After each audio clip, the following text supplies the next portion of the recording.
From Chicago, Illinois, and currently reside in Santa Monica, California, Los Angeles. We have an office in Los Angeles.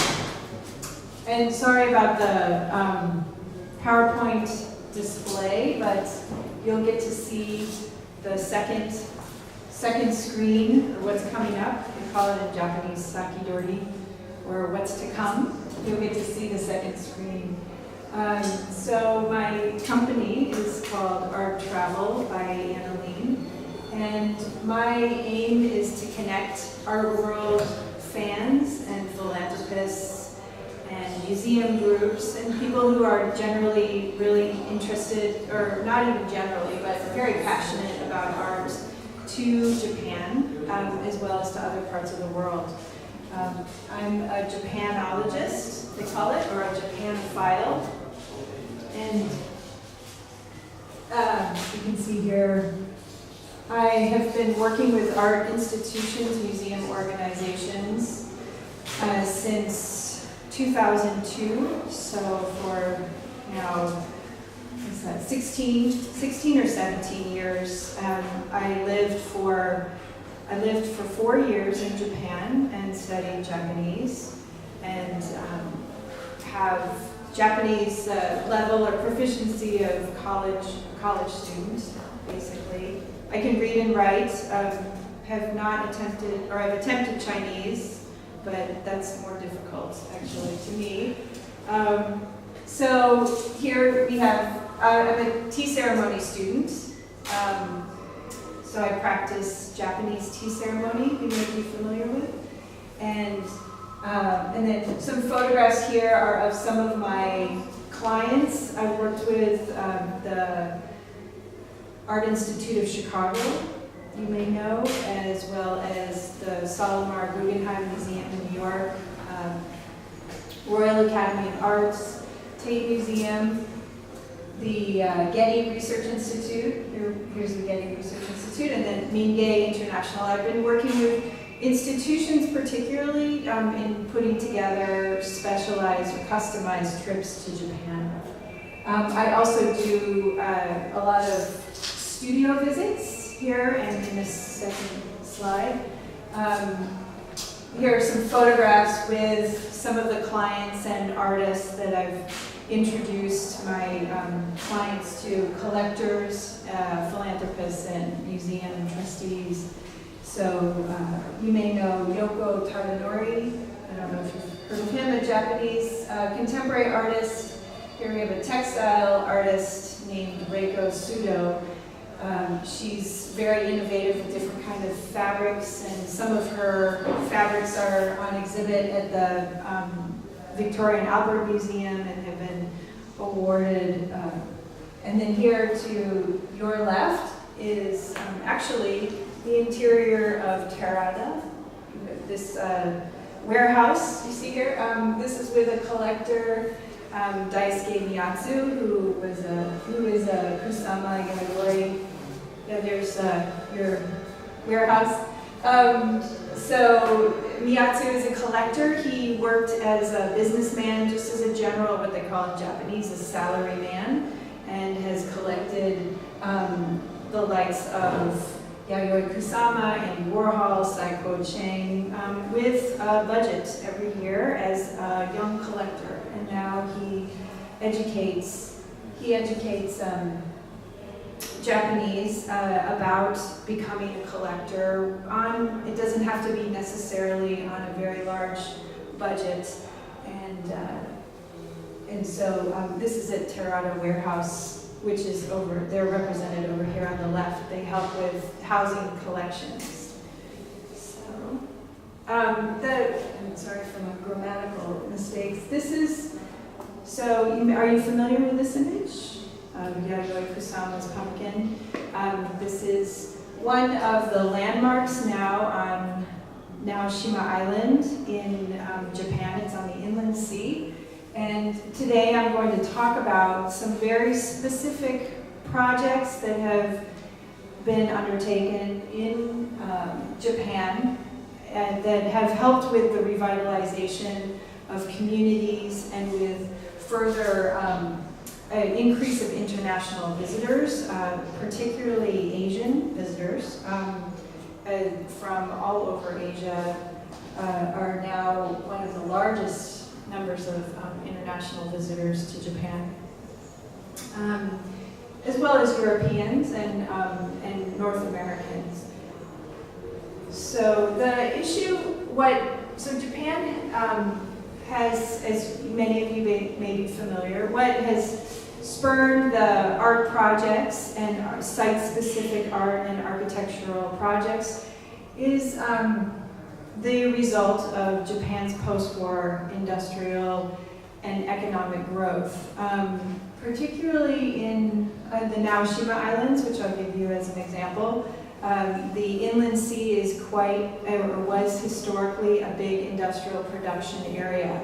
And this is an image of Naoshima Island in the 20s and 30s. So 1920s, 1930s. Very barren and mostly used for refinery of materials. So Japan has made an effort to try to recover the ecological environment, to kind of renovate the environment in Japan, as well as to kind of repurpose the use of the islands. So here, another issue that I'm going to touch upon today that is really important to understand, and I think this is an issue that it has been largely a big foundation for the Japanese in doing art and architecture, site-specific installations, which is the population issues or the population decrease that is occurring. So right now, about 23% of the population in Japan is over the age of 65.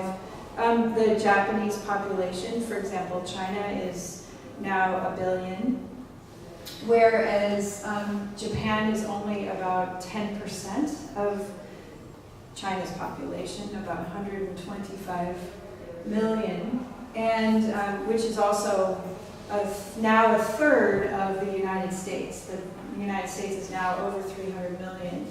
So there's a baby boomer population that has been aging, now just going into their retirement years, and a majority of these retirement citizens they're not able to work. So the economic shift, or kind of an economic rearrangement is happening for Japan. So 11% of the population is over 75. So just imagine if in this room right now we would have at least, we have about 25% over 65, so we have about 20 people in the room right now. So about 5 or 6 of the people in this room would be over 65. We would have at least 2 who would be over 75, which is pretty significant. So if you can imagine walking out on the streets of Paris and you have 1 in 4 people over the age of 65, that's a pretty significant change in economic motives and purpose of what you're doing with your day-to-day life. So there's a gentleman by the name of Fukutake Soichiro who is was born in 1945, so now he's 73 years old. He is around 18 or 19 in the ranking of billionaires in Japan. And so in the world, he's in the lower 25% of billionaires. But a wealth as significant as his, which is due to educational products. He does a lot of what they call distance learning. Some of the people here from Asia, or if you've lived in Asia, cramming for school is very important to get into university and to really formulate a good career. So Mr. Fukutake has made much of his fortune on educational systems such as Berlitz, the language schools, for teaching international languages as well as for distance learning. So cramming for exams, very arduous exams for the entrance into university. So Fukutake Soichiro has funded a prize at the Venice Biennale now since 1995. Every year he awards around, I believe it's around 50,000 US dollars to an emerging artist, or what he perceives as an artist. So he's been very involved in the international art scene in the case of attending the Biennale and awarding a prize. And some of the artists who have received prizes are the likes of Oliver Eliasson, Saiko Chang from China, Tacita Dean of the United Kingdom, as well as recent Hans-Peter Feldman of Germany. So some pretty significant artists in their career. They've not only had projects on Naoshima, but they have also been, they have had permanent installations on Naoshima as a result of Fukutake supporting their work and their careers. So there are a couple of points. I'll go back to these points, but why these projects and why am I talking about this? I think that in the art world we have a few. One is probably many of you, if you've studied art history or you're really involved in the art world. The urban centers have become very important foci for creativity, or what they call urban creativity. We have enormous museums, we have a lot of funding, gratefully so. However, one thing that Fukutake and some of his colleagues have really put an emphasis on is going back to regions that once had maybe some responsibility for a lot of the industrial growth in Japan, and looking back at their histories and helping to create things that give the people purpose. So some of the points that I'm going to cover here, for example, is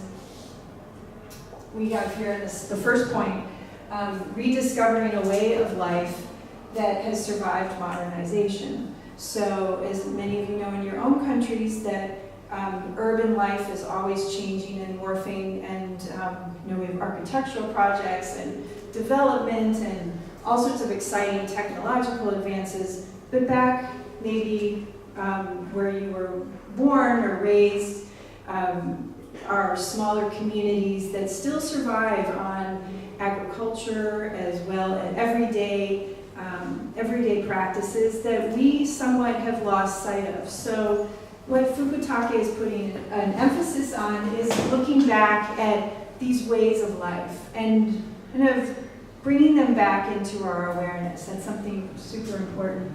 Also, making the most of what is available. So rather than trying to bring technology into a circumstance, it's taking what's there and making the most of it.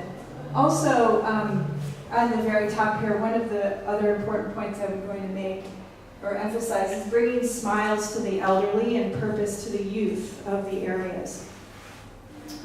So in most, I'm not sure about European culture, but I know in the United States and North America that the attitude towards seniors is questionable. In Japan and Asian cultures, due to Confucianist values, there's a lot of emphasis on respecting your elders and where your elders have come from and all of the knowledge and the wisdom that they've accumulated over the years. So what Fukutake is wanting to, especially with the depopulating and the aging of Japan, wanting to really harness this energy that the elderly of Japan and help them to readapt, kind of take what they know, take what they've experienced, and kind of channel it into something that contemporary society can relate to. So one other person I'm just going to touch upon that many of the Japanese here may be familiar, who they may be familiar with, is Kitagawa Fram. Kitagawa Fram is a colleague of the chairman Fukutake. He's been kind of the right-hand man of Fukutake. And Kitagawa is educated in fine arts, and he's also done a lot of bringing exhibitions to Japan that were otherwise quite difficult. He brought an exhibition of Salvador Dali in the 70s. He brought awareness to the Japanese of Western art. And now one thing that he's done is he's founded a gallery, what he calls a gallery. But really it's a type of event and triennale and project kind of incubator. So some of the projects I'm going to show you have been supported by Kitagawa's offices. And this is all funded through mostly corporate, raising money from corporations, as well as from the Mr. Fukutake, the foundation that he's created. So this is to the left here we have the map of Japan. You can see the red arrow. This is pointing at the Naoshima Islands. Even on a map, it's hard, unless you're on Google Maps and you can really zoom in. There are about 1,000 islands in the inland sea. You can see here that you have 5 major archipelago that comprise the Japanese islands. There are many others, and in between the major island of Honshu and Shikoku Island is what's called the Japan Sea, or the inland sea. It's called the Seto Naikai. And this is quite a temperate area. It's warm. It's been one of the major highways for industrial trade as well. So there are many large ships that do a lot of deliveries between, so you can see Tokyo here at the top, and then to Kyushu. So this is kind of a highway that connects north and south. So over here are the Naoshima Islands. So in 1992, Fukutake put forward the funding to build what he called an international campground down here in the center left. These are yurts, they're tents that children from Japan could come to over the summertime and study English and study other languages and study about other cultures. So again, Fukutake coming from an educational background and really emphasizing and educating the Japanese about other parts of the world, about themselves, he started out with an international campground. And then he built what's called the Benesse House. And what it was meant to do is to house his collection, which is somewhat more focused on the 1980s and 1990s of international collecting. So in some of his collection, he has Jonathan Borofsky, you may be familiar with, the Talking Men, or Yanagi Yukinori, who was featured in the Venice Biennale. So this is the original plan that Fukutake instigated. Now, for the international art market, it wasn't, there was kind of whispers and gossips about Benesse House and going to Naoshima, but at the time there were only 17 rooms in this. They created a hotel in the house, and for people to stay. There are no telephones. There are no televisions. Even today, Wi-Fi is very sparse, Wi-Fi connection. So it was the idea to reconnect with nature, as well as to Tadao Ando, you may be familiar with, the architect of this building and many others on Naoshima, wanted people to commune with. The architecture became the framework, or it framed the spaces for the visitor. So now into the art projects. This is just the very early beginnings of of the art projects that were art, what I'm calling site-specific art and architecture installations, which have been installed in the museum itself as well as in other parts of the island. So Richard Long here on the left is he's an English artist, and Fukutake did not have a lot of money to work with. He was just beginning this endeavor. So what he decided to do, and this is quite interesting, is he had Richard Long and some other artists start to come to Naoshima and live on the island for maybe a few months and experience kind of the lifestyle, and then develop artworks out of their experience. So, and it was an inexpensive approach as well. So in the case of Richard Long, he collected stones and driftwood from all over the islands, and then he formed them into these circles. And you can see in the back, he actually did a performative artwork on the walls using the mud of Naoshima and creating circles. And one of the galleries houses some ceramics. I'm not sure if you've seen it. They're circular ceramics. The circle is quite significant for the Japanese in Buddhism.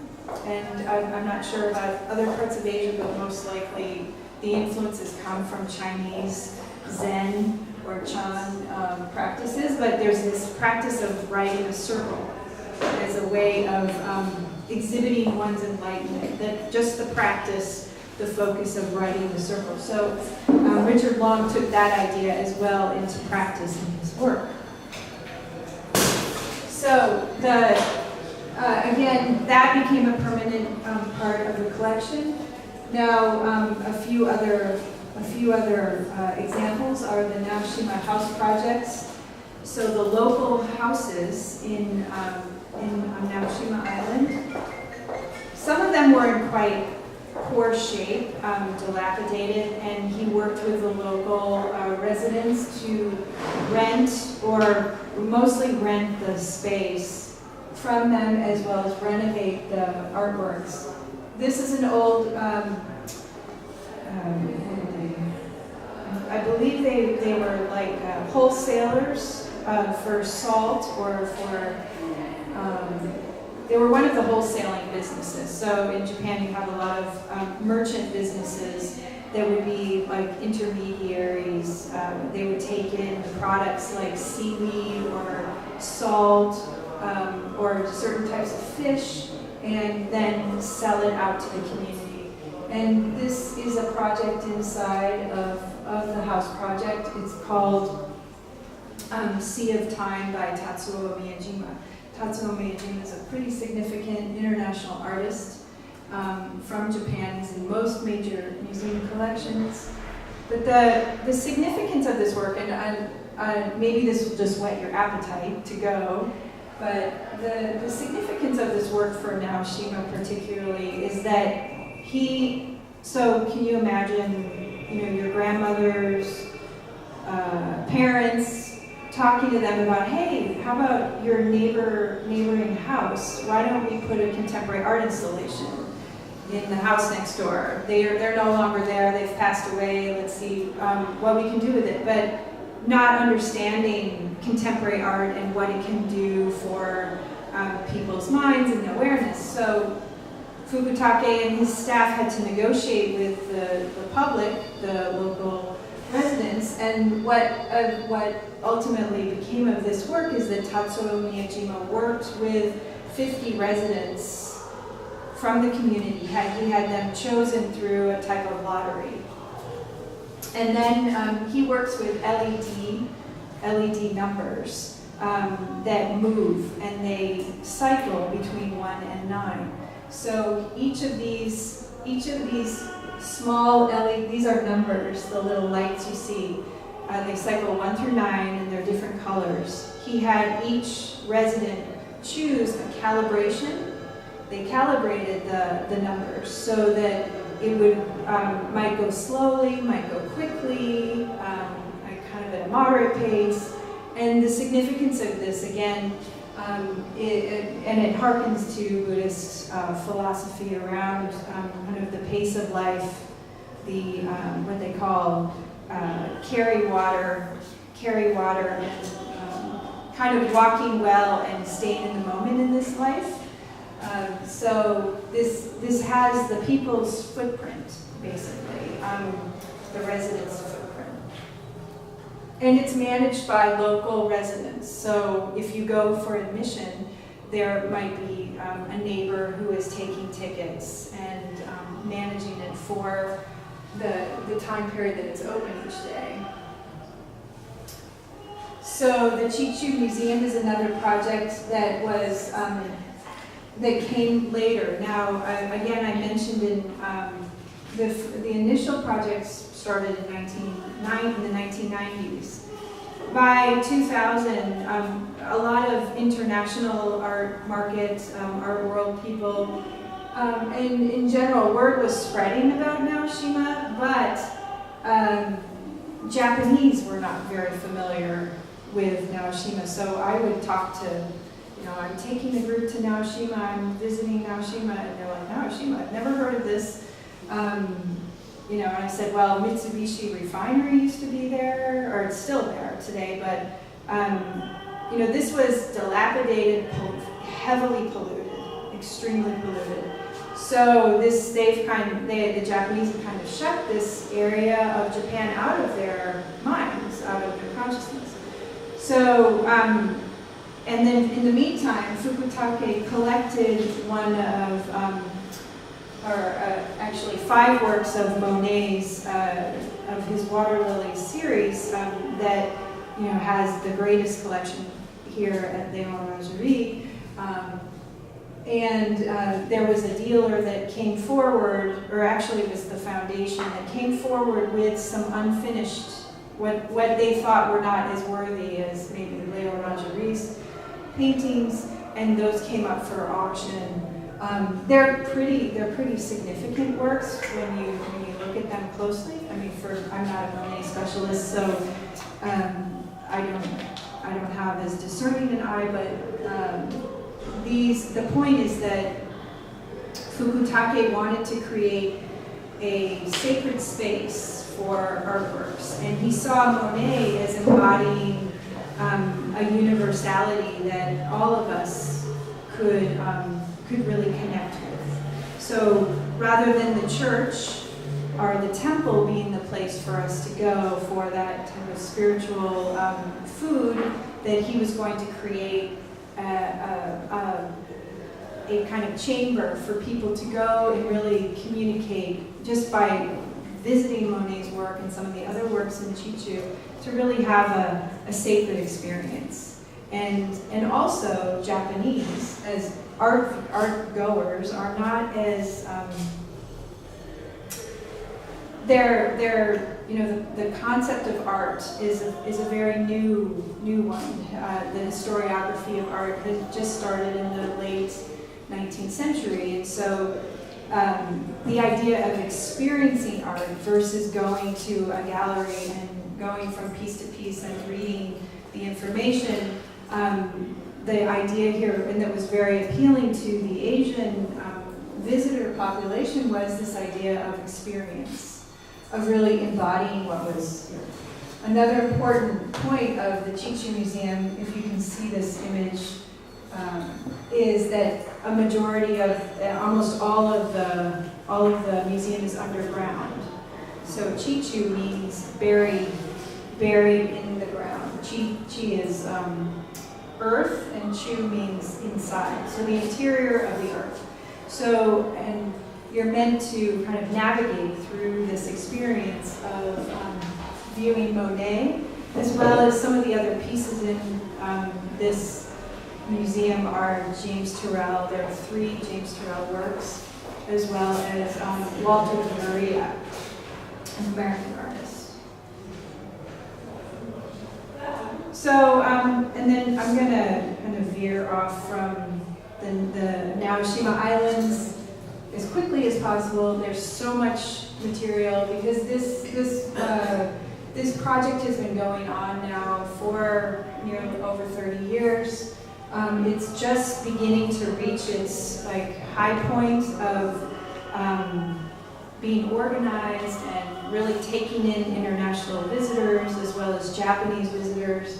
And the whole town has rallied to where people are opening bed and breakfasts, pensions. Not only is there the original house, Benesse House I showed you, but also there are three other properties related to the Benesse House Museum that have been built. So it's become an economy for the island. The island has been completely restored in this sense, or revitalized. So as a way of continuing with this economy, and one thing that Fukutake really emphasizes is the idea that culture drives economy. So by creating things that were never there, like these museums, but also bringing out the people and their personalities and their offerings to the general public, that the culture of Naoshima has also become very interesting and very enthusiastic. So you can see here, this is another Yayoi Kusama work. This was completed in 2006 for what was called Naoshima Standard. It was an island-wide exhibition. And then here below, there are two other islands that were then included into the mix, Teshima and Inujima. And going back to this culture of Naoshima Islands, here, this is a Japanese artist here named Shuno Otake. He's one of the contemporaries of Ida Makoto, who is here at the fair. And he did an art project called the Naoshima Bathhouse. So Japanese love sento, or public baths. And so he took a bathhouse and renovated it and made it into an art project. And so you can see here, these are older gentlemen enjoying the commune of bathing and kind of the conversation with the locals. And now young people are moving into Naoshima from all over Japan to work for Benesse, to bring businesses. So they call it in Japan I-turns. We have the term U-turn. It's an I-turn where someone because of I want to do something. They've been able to fulfill a dream, maybe of having a business or getting involved in the art world for this purpose. And this is very cute. If you can see this silhouette here, this is, we have crosswalk signs. These are elderly people. It's called the silver zone. So it's warning you when you're driving, to be cautious of the elderly who are crossing the street, crossing the road. So I was just speaking with Ida Makoto yesterday about a project that he did with the Setouchi Triennale, and this is a Triennale that was executed from 2010. They're coming up on their 4th edition for 2019, excuse me. And so Ida Makoto, there's a whole handful of islands have now gotten involved in the Triennale. And this is a small island named Ogijima. There are two partnering islands, Ogijima and Megijima. You can see this, one of the ferries that he took over to Ogijima. And then what he did is he had a project where a lot of the schools, and because of the depopulating, like the birth rate is very low in Japan. It's been like at a low rate since the mid-90s. And so a lot of schools have closed, and now they're becoming venues for art projects. So this is an elementary school. It's called the 1965. This was it was built in 1965, this elementary school. Now it's no longer used for, is no longer used as an elementary school, but what he did is he brought together kids or people of his same generation who had gone to elementary school in Ogijima, brought them back to the island, and he also worked with another artist on making a film around their kind of reminiscing of their education and of their lifestyle on the islands. And Ida was saying that was one of the projects that he really enjoyed, just in that community, that communication that was as a result. I guess some of my editing did not work in the middle of the night when I was working on this, but so this is another project, Inujima, one of the 3 major islands that are in the permanent collection of the foundation. This is an old copper refinery that was left over, the skeletal remains. Copper had a big explosion of, there was a copper boom in the 1910s in Japan, where they were exporting it to China and to other parts. I'm going to skip these just to get to, here's Teshima. Teshima is the other island that I mentioned that are the 3 major islands. Teshima, it was also has a history of having been, it was a victim to a scandal in hazardous waste dumping. So, as I mentioned, this area of Japan was heavily industrial, and there was a company that negotiated with Teshima to take whatever was being refined at Naoshima and send it over to Teshima, process it, and then recycle it or dispose of it. And they ended up completely abandoning the project and left Teshima with a big pile of hazardous waste, kind of semi-processed. And so Teshima had to go to the Supreme Court in Japan and rally for funding to help clean this up. So as they were cleaning it up, Fukutake got involved, and he started to fund the rehabilitation of the island, to the point where now they're growing. They've always been a self-sustaining island until they had this problem, and so now they grow their own rice, they grow everything, and it's environmentally cleaned up.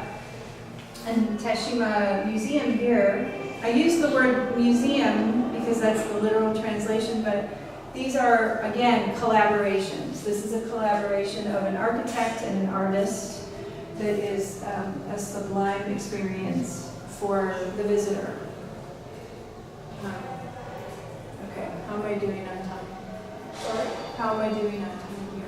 I think we can wrap up in about 10 minutes. Okay, perfect. Okay, so now I'm going to jump to an artist who has kind of had his feet in both Naoshima projects, or the Fukutake Islands, or Fukutake Foundation, and also in a project called the Echigo Tsumari Art Field, or the Echigo Tsumari Triennale.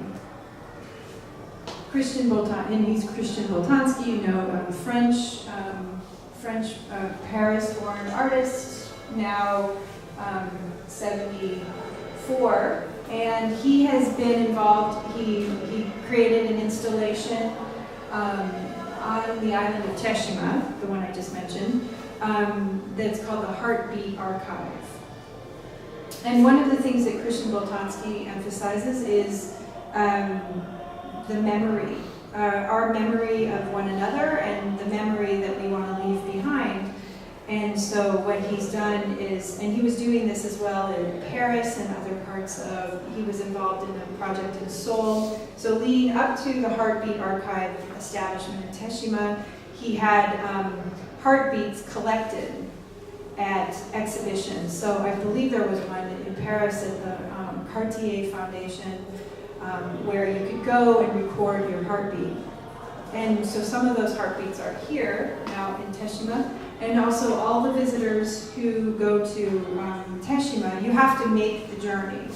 again, this is another part of the art experience, is that you travel to this venue, leave behind your heartbeat. You can even listen to it and broadcast it for other people to hear. But again, this looking at the unique quality of ourselves, as each of our heartbeats are unique, we show different symptoms of things or issues, but anxiety or what have you, but at the same time, there's a universality of our heartbeat. So you can have a CD burned of your heartbeat after you've recorded it and take it home with you. Like I've left one at home for my husband, just in case something happened, you know. So it's a really interesting experience for some, especially older people. It can be a little, you know, dark and, you know, getting close to, or if they're still, you know, we're all grateful to be alive, but you know, as you get closer and closer to that that day, it can be a little disconcerting. At the same time, it's a lot of fun. So Christian Boltanski, in addition to the Heartbeat Archive, which is here in the back, in the top right, these other projects are what have now been a part of the Echigo Tsumari Triennale. And if you look at here, this slide, this is the, so now we are, so here, the Naoshima Islands are over here to the left, to the west, and then Echigo Tsumari is up here to the north and east. So now we're the opposite end. We're on the Japan Sea, closer to the Chinese and Korean continent. And this is something, a project that in tandem with the Naoshima Islands that Kitagawa Fran and Fukutake instigated starting around 2000, the year 2000. And what I see, the Naoshima Islands are looking at the islands, the inland sea, and the natural setting there, whereas in the case of Echigo Tsumari, we're venturing into an area that is a large basin in mountains. It's a ski area, and it's one of the most verdant areas, or rich in agriculture, and a major rice production area. However, again, it's an aging population. The schools meant about 23 of the schools. In this area, this is about 850 square miles, which would be like probably about 300 square meters area, the size of metropolitan Tokyo. All the schools, majority of them, were closed in the year 2000, elementary, junior high, high schools, because there were no students or the children, there weren't enough children to attend the schools. So, these issues, this is one of the most popularly Instagrammed photos of the Echigo Tsumari. This is a tunnel that was created as a vista point, as a tourist attraction. And they had visitors from all over Japan who would go to see this if they were in the area. But then they decided to make this into an art project. So some Chinese architects got involved in building a mirror, and fixing a mirror to the interior walls of the tunnel. And it looks like Guilin, you may know the mountain ranges in China. It's equivalent, that kind of mountain structure. So here, this is an example that I really want to emphasize second to last for my presentation, is this project that was started by Marina Abramovic, who you may be familiar with.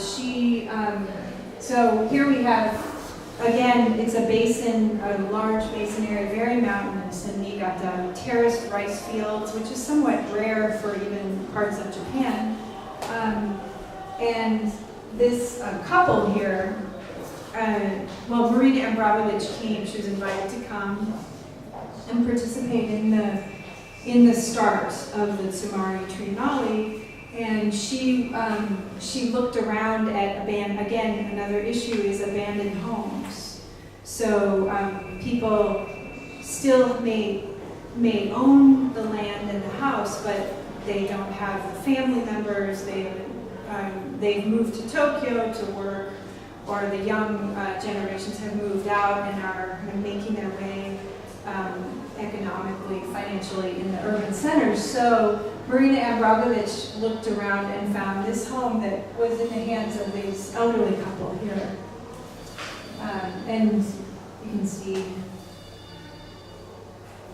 So this is the character here on the left. It says here, dream house, you may know Eden. Very literally, dream house. So Marina Abramovic, you may know, one of her kind of most interesting aspects of her work is this idea of self-awareness, introspection in this performative manner. So Marina Abramovic has talked about having been raised to look at her dreams and to observe her dreams. And so what she created here out of this old home is a dream house where you can rent. You can rent. They can only allow about four visitors at a time to spend the night. And if you're familiar with Marina's work, she's very much about instructions, and kind of things are very calculated in her performances. And she has written out very careful instructions for what you need to do and how you need to experience the dream house. And how that works is what it does is it makes you think, go right into the moment and focus on particular activities like eating, dressing, bathing, going to the bathroom, and kind of quieting your nervous system down so that you will be kind of a good incubator for dreams. So you're meant to, here is one of the hearths, the old traditional hearths. After having tea, then you eat a meal and then transition over to a bath. And there are particular herbs in the bath that are meant to calm your system down. One bath you're instructed to have herbs. The other one is like a pure, just hot water. And then after finishing the bath, you choose a suit, a colored suit. Purple, we have purple, like a fuchsia and a red and a yellow, and these all coordinate with rooms in the house. This is the red room here. So after you've put on this suit, the suit has magnets, 12 magnets that correspond with the meridians, important meridians on the body, and then you're to sleep. And she has a diary that everyone records their dreams. And just this year, she published a book called Dream House, and it documents some of the visitors, not only foreign but mostly Japanese and local residents who went through the experience of documenting their dreams. She thinks that in psychology and in kind of secular life that we're too analytical about our dreams, that it's more an opportunity just to open up consciousness up for whatever our mind. It's something we don't have a lot of control over. She is very much about letting go of control, although it's very controlled.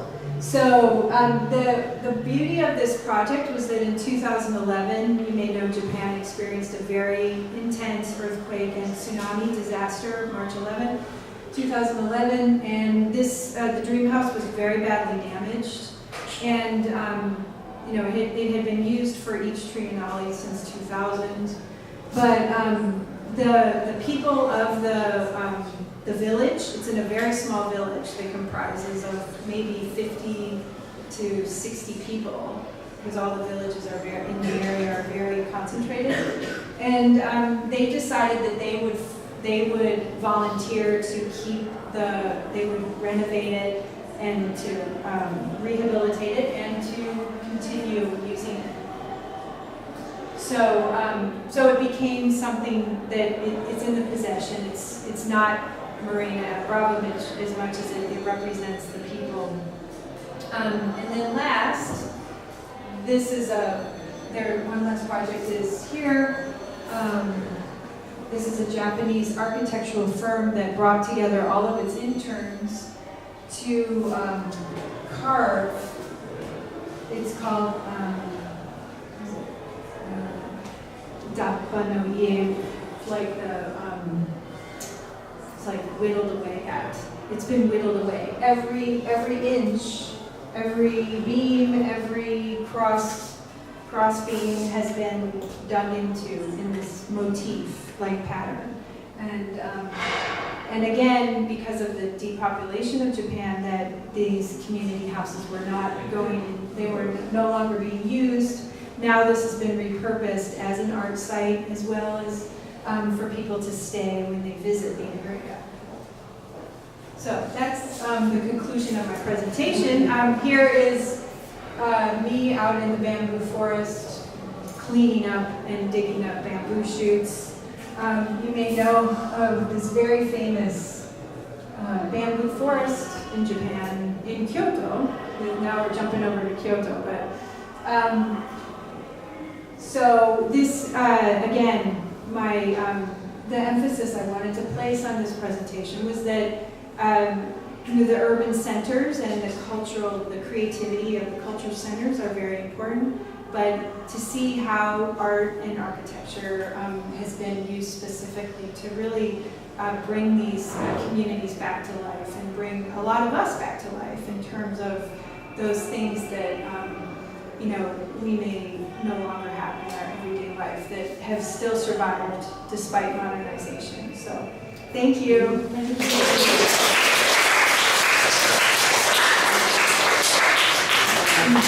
I know your time is pushed. Do you have any questions or no questions?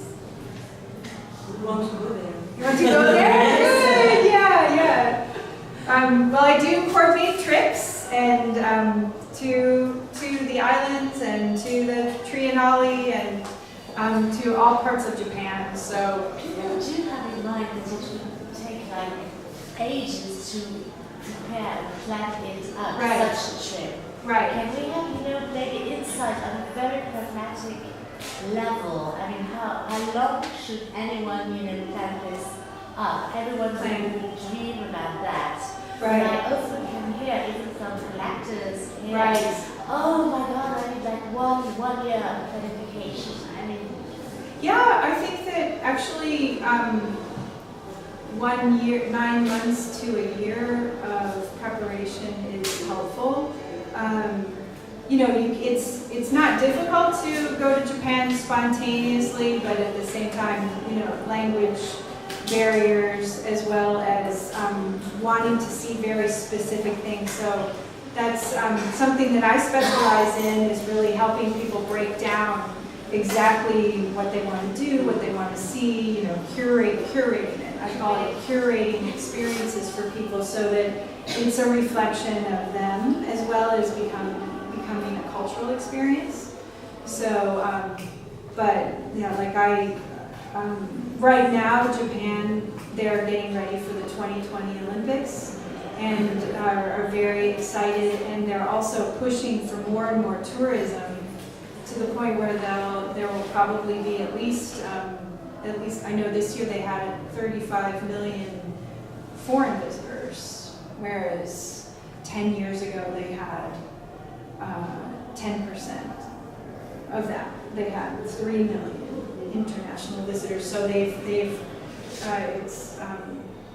exponentially becoming a very popular destination. So I work very closely with domestic colleagues and work in the language to make sure that I get people into. It's kind of, I equate it to Italy.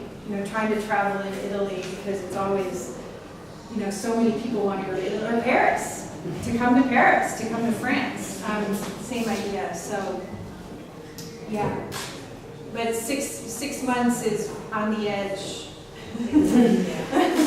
9 months is more comfortable. kind of like being pregnant. You know, you have enough gestation time, and then a year. Like some people that I'm working with now have been a year in the planning.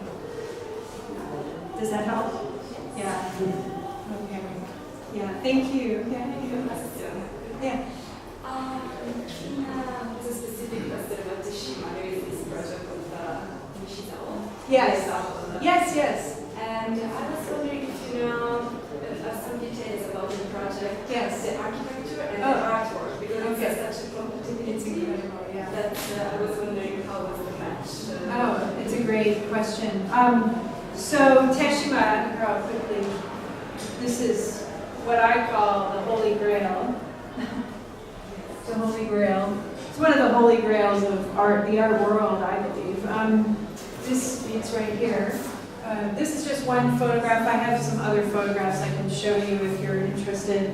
But so Seijima Kazuyo and Nishizawa Yue are a partnership called Sana. They've done the New York New Museum. They've done the Rolex campus in Switzerland. They've had a lot of projects in Europe. And this female-male team also operate independently doing projects. And the male counterpart, Nishizawa, was asked to do a project in collaboration with a Japanese artist named Rei Naito. And one of Rei Naito's gifts, she was born in the 60s, so she's in her 50s now. One of Rei Naito's very unique gifts in her concept is about the feeling of invoking a feeling of preciousness. So in most of her work, she's taking kind of honing in on your most natural state as a human being.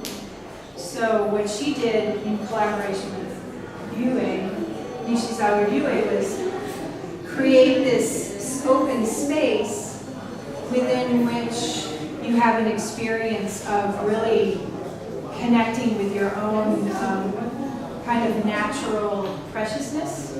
And what this looks like, I don't have a close-up, you can't photograph inside, but I was even going to bring the catalog with me. What you have on the interior is, so there are two open spaces that look out into the sky.